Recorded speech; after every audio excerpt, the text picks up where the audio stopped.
तो दोस्तों स्वागत है आपका अपने YouTube चैनल ऑनलाइन जीके मंच में।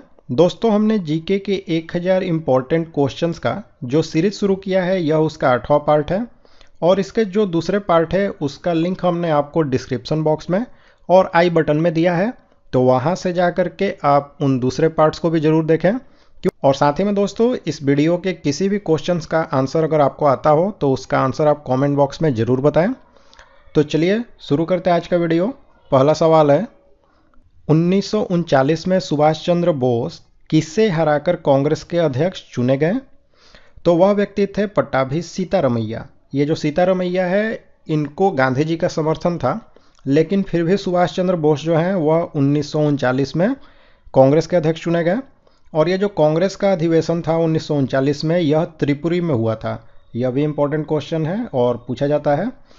लेकिन बाद में हुआ क्या कि गांधी जी से सुभाष चंद्र बोस का विवाद हुआ और उसके बाद इन्होंने अप्रैल 1939 में कांग्रेस के पद से इस्तीफा दे दिया। और यह भी सवाल पूछा जाता है कि जब सुभाष चंद्र बोस ने अपने पद से इस्तीफा दिया 1939 में, तो उसके बाद कांग्रेस का अध्यक्ष कौन बना? तो वे बने थे डॉक्टर राजेंद्र प्रसाद। शिमला संधि किन दो देशों के बीच हुआ? तो ये जो शिमला संधि है यह भारत और पाकिस्तान के बीच में हुआ था और यह शिमला संधि हुई थी 2 जुलाई 1972 को। और यह जो शिमला समझौता हुआ था इस पर भारत की तरफ से इंदिरा गांधी और पाकिस्तान की तरफ से जुल्फिकार अली भुट्टो जो हैं इन्होंने हस्ताक्षर किया था। ठीक है। अनेक प्रकार के शराब और शैंपेन के लिए प्रसिद्ध क्षेत्र कौन सा है? तो भूमध्य सागर का जो क्षेत्र है वही शराब और शैंपेन के लिए काफ़ी प्रसिद्ध है।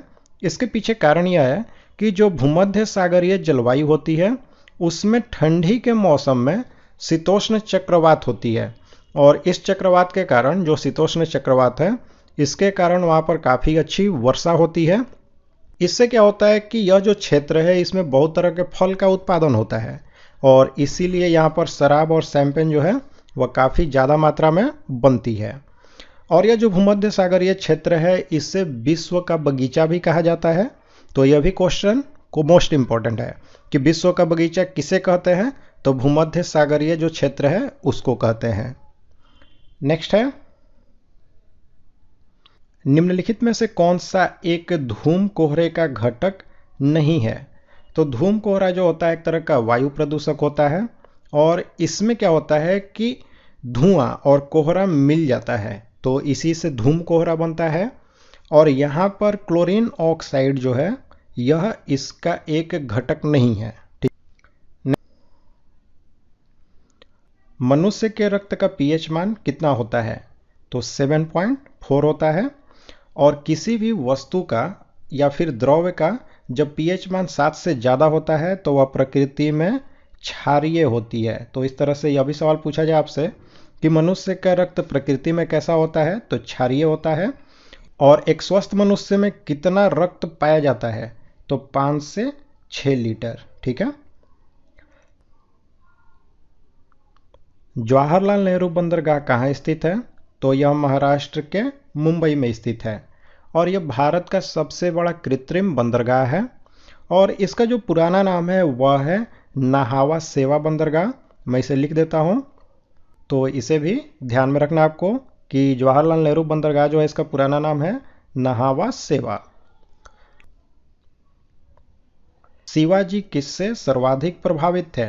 तो शिवाजी जो है अपनी माँ से सबसे ज़्यादा प्रभावित थे और इनकी माँ का नाम था जीजाबाई। तो ऑप्शन बी राइट आंसर होगा। शाहजी भोसले जो हैं यह शिवाजी के पिता थे। ठीक है। और रामदास जी जो हैं इनके आध्यात्मिक गुरु थे और दादाजी कोंडदेव जो हैं यह इनके संरक्षक थे। तो ये चारों जो व्यक्ति हैं यह शिवाजी से संबंधित हैं और ये काफ़ी इंपॉर्टेंट है ये चारों व्यक्ति आपके एग्जाम के लिए। 52वां संविधान संशोधन अधिनियम किस अनुसूची में रखा गया है? तो यह 10वीं अनुसूची में रखा गया है। और यह जो 52वां संविधान संशोधन अधिनियम है यह 1985 में हुआ था और यह संबंधित किससे है? तो दल बदल अधिनियम जो है इसी से यह संबंधित है। राज्यसभा के सदस्य कितनी अवधि के लिए चुने जाते हैं?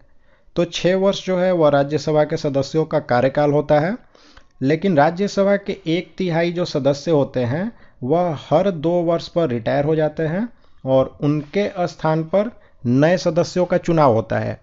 तो इस तरह से ये जो राज्यसभा है एक अस्थाई सदन है, ठीक है। और सवाल यह भी पूछा जाता है कि भारत का उच्च सदन कौन सा है, तो वह भी यह राज्यसभा ही है।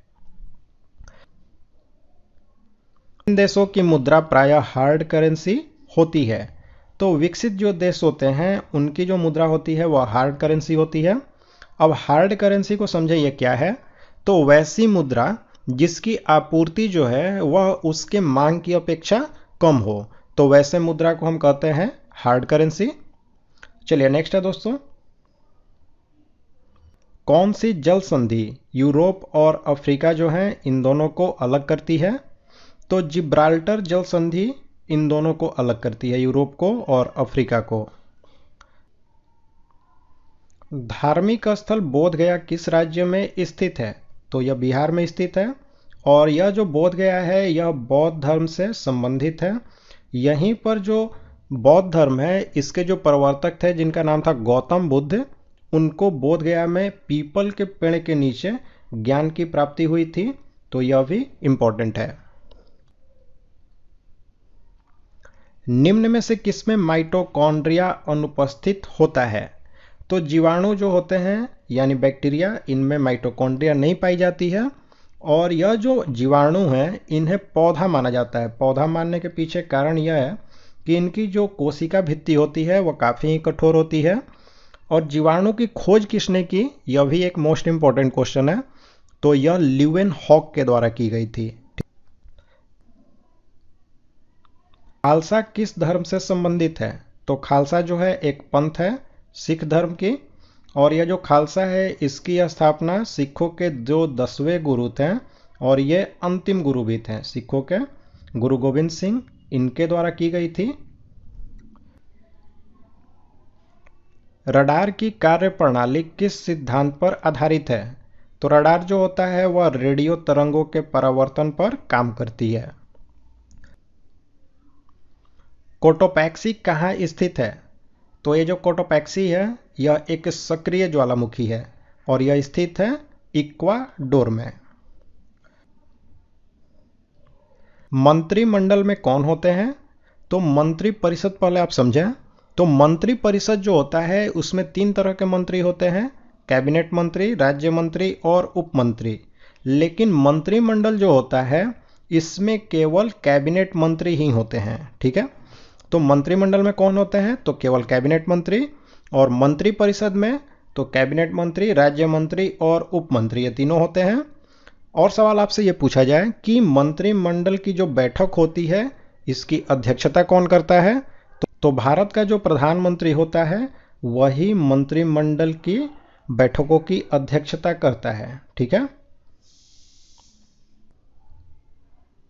रुपए का सिक्का भारत में सबसे पहले किसके शासनकाल में ढाला गया था? तो शेरशाह सूरी जो है इसी के शासनकाल में। कौन सा अधिकार सर्वोच्च न्यायालय यानी सुप्रीम कोर्ट को प्राप्त है? तो न्यायिक पुनरीक्षण जो है इसी का अधिकार जो है वह सर्वोच्च न्यायालय को है। यह जो सर्वोच्च न्यायालय को अधिकार दिया गया है न्यायिक पुनरीक्षण का, यह संविधान के अनुच्छेद 137 में दिया गया है।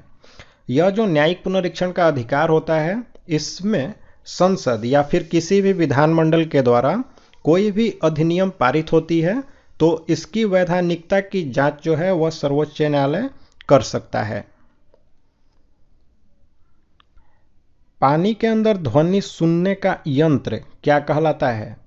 तो पानी के अंदर ध्वनि सुनी जा सकती है हाइड्रोफोन के द्वारा, तो ऑप्शन सी राइट आंसर है। सोडियम का सबसे अधिक पाया जाने वाला लवण यानी कि साल्ट जो है वह कौन सा है? तो वह है सोडियम क्लोराइड, और यह जो सोडियम क्लोराइड होता है यह साधारण नमक का ही रासायनिक नाम है और इसका रासायनिक सूत्र होता है NaCl यानी सोडियम क्लोराइड। उद्योग किस पंचवर्षीय योजना में विकसित हुआ?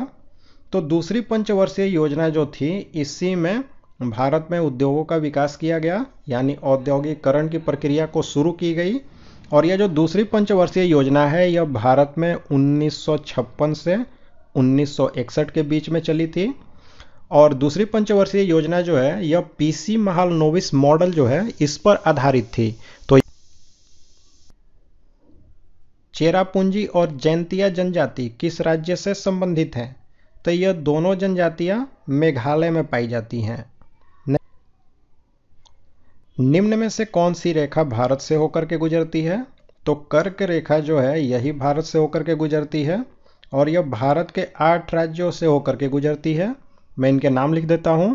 तो दोस्तों, ये राज्य हैं गुजरात, मध्य प्रदेश, छत्तीसगढ़, झारखंड, पश्चिम बंगाल, त्रिपुरा, मिजोरम और राजस्थान। इन 8 राज्यों से होकर के ये कर्क रेखा गुजरती है। कानपुर में 1857 की क्रांति का नेता कौन था?